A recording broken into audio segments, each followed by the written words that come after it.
Tapos iaangat na natin to. Ayan, kung napansin nyo, isang galong ko lang ay lumuwag na kaagad. Gandang araw mga sir. Ito yung ginagawa ko ngayon. Ito yung Honda Beat na FI na version 1. I-share ko din sa inyo kung paano magpalit ng o-ring. Ito yung o-ring na nabili ng customer at papalitan natin tong o-ring nya. Kasi itong o-ring nya bagong palit pa lang kasi nagpalit siya ng filter at sinabay daw yung pagkakapalit dito. Kaso nagpa-check sa akin, tapos sabi niya may nangangamoy gas. At ito nga yung unang-una kong tinignan kasi nagbase din naman ako sa sinabi niya na nagpalit lang daw siya ng filter at doon na nagsimula yung nangangamoy gas. Kaya ito yung tinanggal ko yung cover na to. Napakadali lang naman itong magpalit ng o-ring o di kaya yung filter kasi nasa ibabaw lang. Pagkatanggal mo lang naman nito, mapapalitan mo na kaagad. Tuturo ko din sa inyo kung paano maglagay ng o-ring at para hindi siya tumapon yung gas at hindi masira yung itong o-ring ng pump. Unang-una tatanggalin muna natin itong fuel pump hose nya. Bago natin matanggal yan, susungkitin natin to at gilid sa kagilid susungkitin nyo rin yan, pati yung socket nya tatanggalin din natin. Pagka magtatanggal kayo nito, dapat hindi naka-on yung susian kasi mag-check engine siya. Okay, tatanggalin mo natin to. Tapos mamaya tatanggalin din natin itong 4 na tornilyo. 10mm yung kanyang sukat. Dito, pag nagtatanggal kayo dito, gamit kayo ng flat screw na maliit. Tapos iaangat nyo to pataas. Pag naangat nyo pataas yan, may makikita kayo dito na may lock pa yan sa gilid. Gagawin nyo dyan, atakin nyo to ng konti-konti lang. Alalay lang sa pag-atak. Yan, tapos atakin nyo ng paabante. Tapos sa kabila din, ganoon din. Yan, i-ganon nyo din siya para lumuwag yung lock at mahuhugot na natin yung hose. Yan.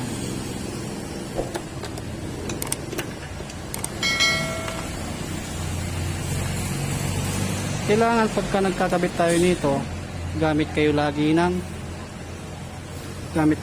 ng grasa kasi napaka-importante na may grasa yung o-ring pagka nagkakabit tayo para hindi masira at mas mapabilis pa yung ating pagbalik dito kasi napakadelikado dito pagka yung gasolina natin ay tumatagas, lalo pagka matapunan siya ng sigarilyo, gano'n, di kaya baka mamaya may mag-short circuit sa motor natin tulad ng mga wiring. At kapag ka nag-spike yung kanyang wiring at dumikit yung yung wire sa pagkaka-spike dito sa may gasolina, maaaring masunog. Tapos bago pala natin ito tanggalin, check muna natin kung marami siyang gasolina para hindi lalong matapon. Pagka marami siyang gasolina at pabawasan natin.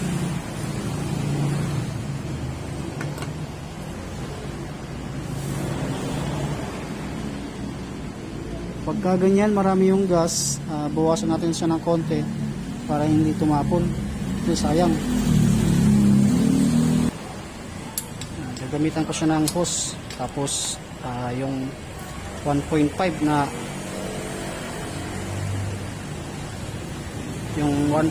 bottle, tapos sipsipan nyo lang yan.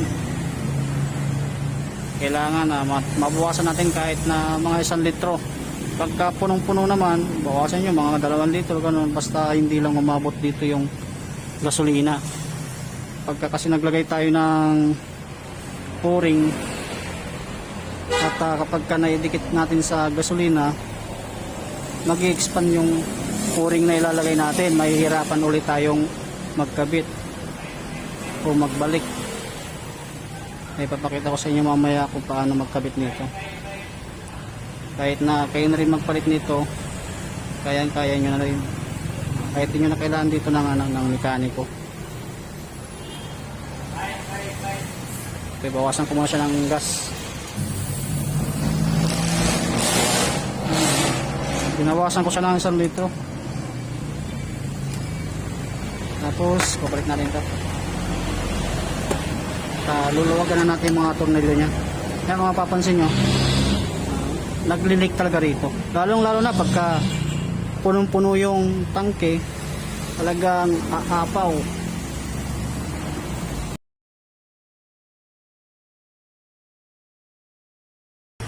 Ito yung kanyang lock ng ating pump. Tapos iaangat na natin to. Ayan, kung napansin nyo, isang galon ko lang ay lumuwag na kaagad. Ibig sabihin hindi tama yung pagkakabalik nito. Naiwan yung malaking o-ring, itong cover ng o-ring. Tapos yung o-ring natin, ayan, andun sa loob. Dapat andun yan sa baba. Kaya naipit na.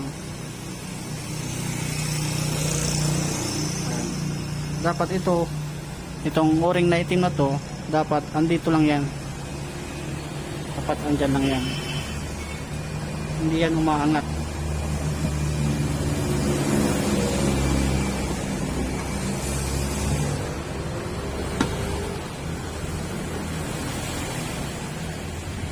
Mambot na.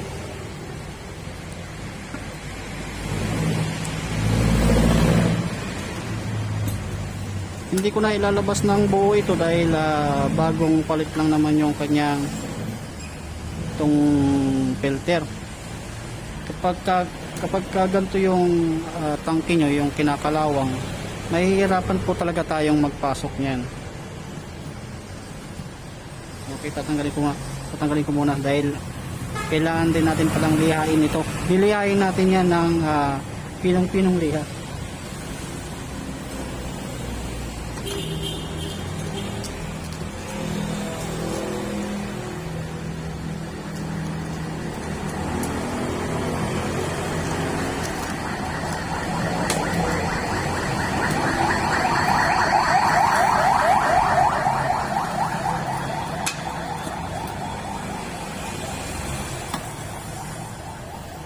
Pagka local yung ating filter na ginagamit,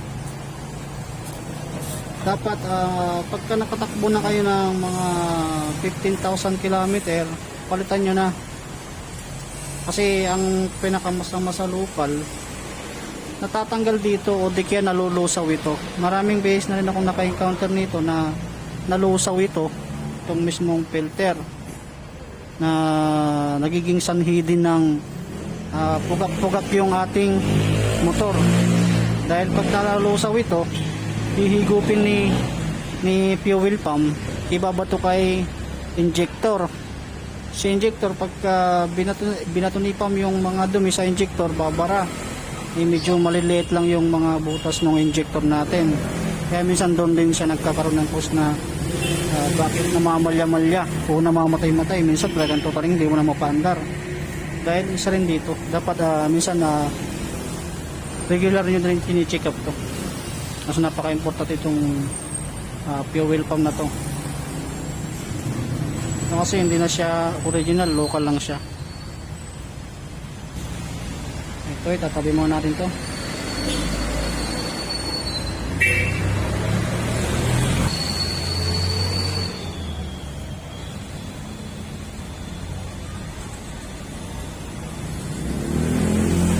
Itong kalawang-kalawang na to, dito sa may pinaka-important sa may sa may loob. Gagamitan natin siya ng liha, yung pinong-pino na liha, para matanggal yung gaspang nung itong kalawang. Kasi talagang hindi natin may papasok yung o-ring ng fuel pump natin kasi parang magaspang dito, hindi papasok at masisira lang yung o-ring natin. Kaya gagawin natin dito, lilihain muna natin ang pino. Yan, meron akong liha dito na 1,000. Yan. Pero maliit lang yung gagamitin natin dito.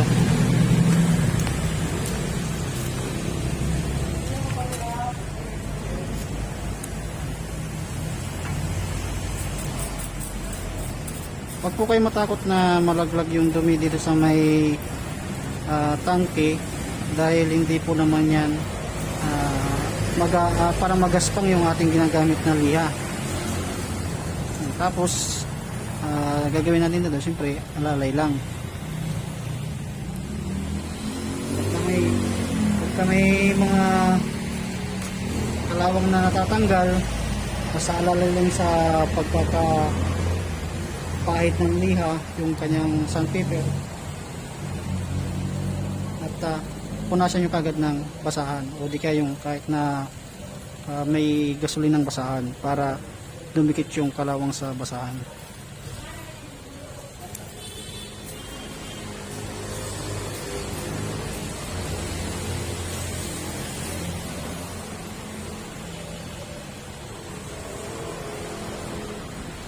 Marami-rami na rin akong nagawang ganito, at ganito yung ginagawa ko naman na pagka kinalawang. So nililiha ko siya ng pino na liha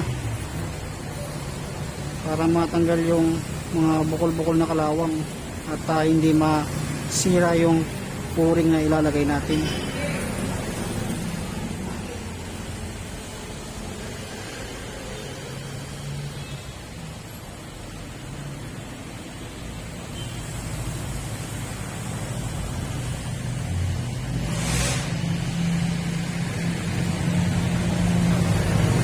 Tapos pagka nadama nyo na wala ng mga gaspang-gaspang dito sa may pinakaloob dito, hayaan nyo na yung nasa ibabaw na hindi makis-kis.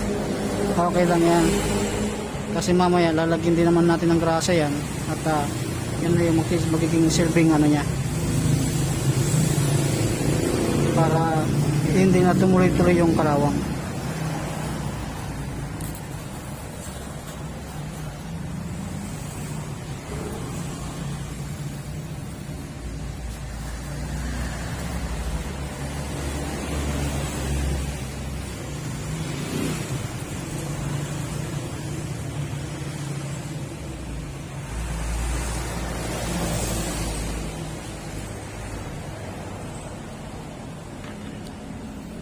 Yan, tapos lalagay na natin yung o-ring sa may fuel pump.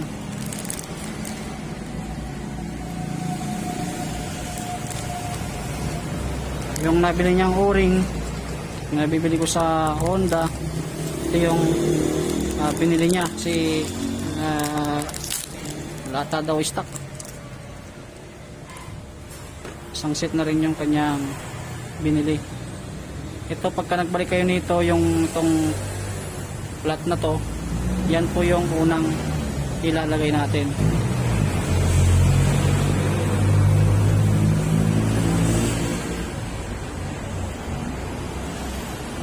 Yan ang unang lalagay.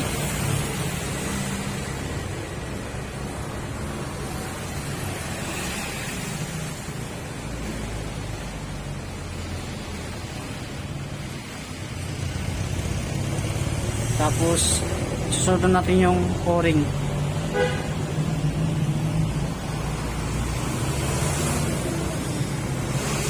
Dapat hanggang dito lang yung o-ring na itong bilog na to, itong o-ring. Dapat dyan lang. Yan, at dapat fit na fit yan sa fuel pump natin. Pagka medyo hindi siya fit, hindi natin may papasok yan. Tapos lalagyan din natin siya ng grasa. Mas mabilis magbalik nito pagka may grasa yung o-ring ng pump. So, lalagyan nyo dito.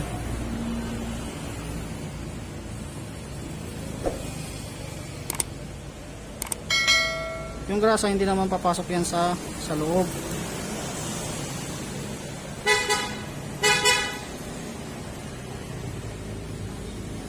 ipaikot nyo lang.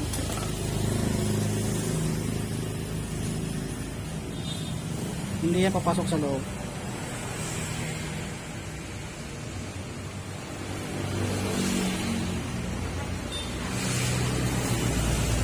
Dito lang yan sa labas. Tapos lalagyan natin.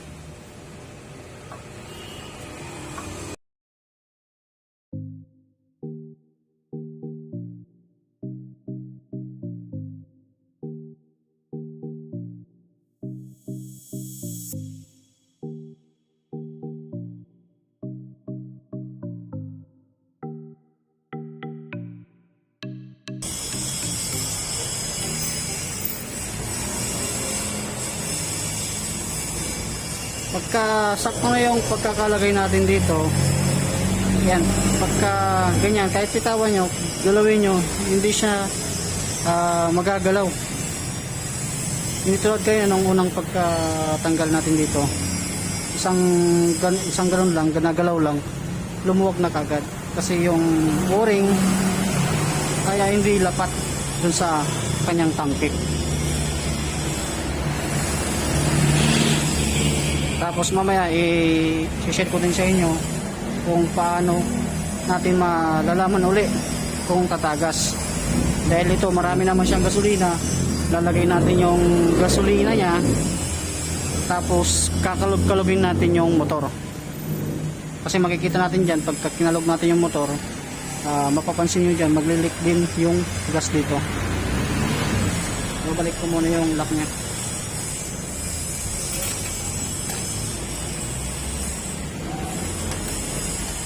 Sakali naman na no choice tayo, wala tayong mabilihan ng o-ring, may isa pa akong ginagawa rin dito para mailagay din natin ng tama yung o-ring. Ginagawa ko dyan, binabawasan ko yung o-ring, tapos dinidikitan ko siya ng yung shoe glue. Pwede rin yun. Pero lalagyan nyo pa rin siya ng grasa para pampadulas.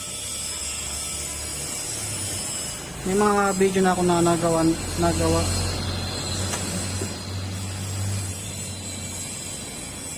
na ganun yung ginawa ko.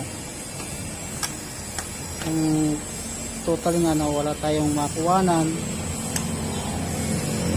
pwede yung bawasan yan. Kaya lang naman na hindi natin na ibabalik na tama yung o-ring dahil nag-expand na. Kumbaga nakasipsip na siya ng gasolina. Kaya lumaki yung o-ring.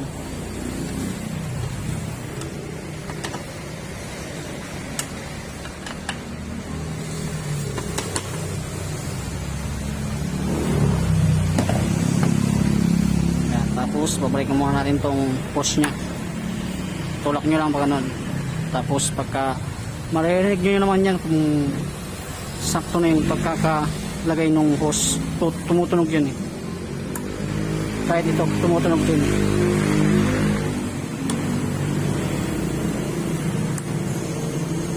Okay, huwag muna natin balik yung cover nya nito dahil titesting pa natin, kakalog-kalogin natin para makita natin kung may leak pa dito. Tapos pupunasan mo natin dito.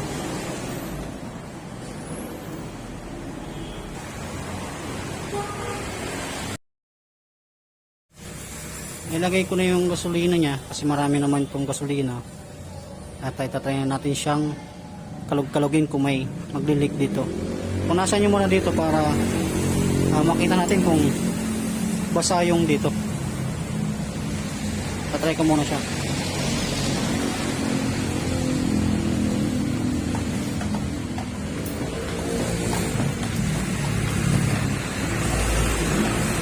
Kalog-kalogin nyo lang. Pagka may nag-leak dyan, ibig sabihin mali yung pagkakalagay ng o-ring.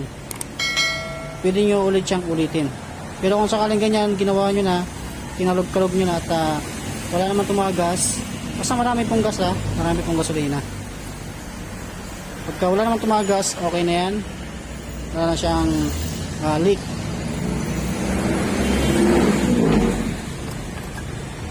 na marami siyang gasolina.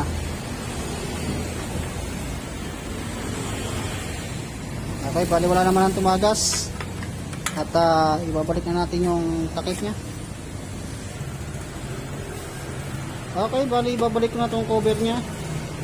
At wala nang leak. Okay, bali ganun lang po. Kadaling maglagay ng o-ring. Lagyan nyo lang siya ng grasa para hindi masira yung o-ring natin. At pagka diniin nyo, sabing-sabi din yung kanyang pagpasok. Medyo nahirapan lang dito dahil gawa ng kalawang yung tangke niya. At nahihirapan tayo maglubog. Pero pagka wala siyang pag wala siyang grasa at kalawang, dun na masisira yung bagong o-ring natin na ilalagay. Kaya tingnan nyo muna kung sakto yung pagkakalagay o yung may kalawang, tapos lagyan nyo ng grasa para sabing-sabi yung pagkakabalik.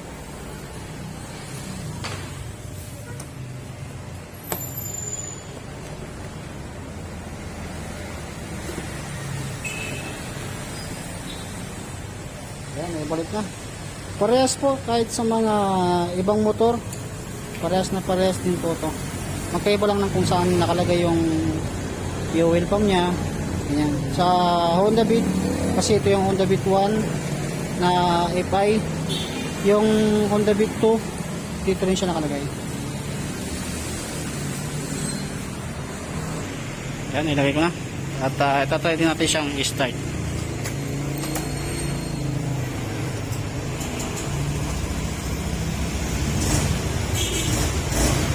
Okay, hanggang dito na lang yung ating video. Maraming salamat. Ingat po kayo mga sir.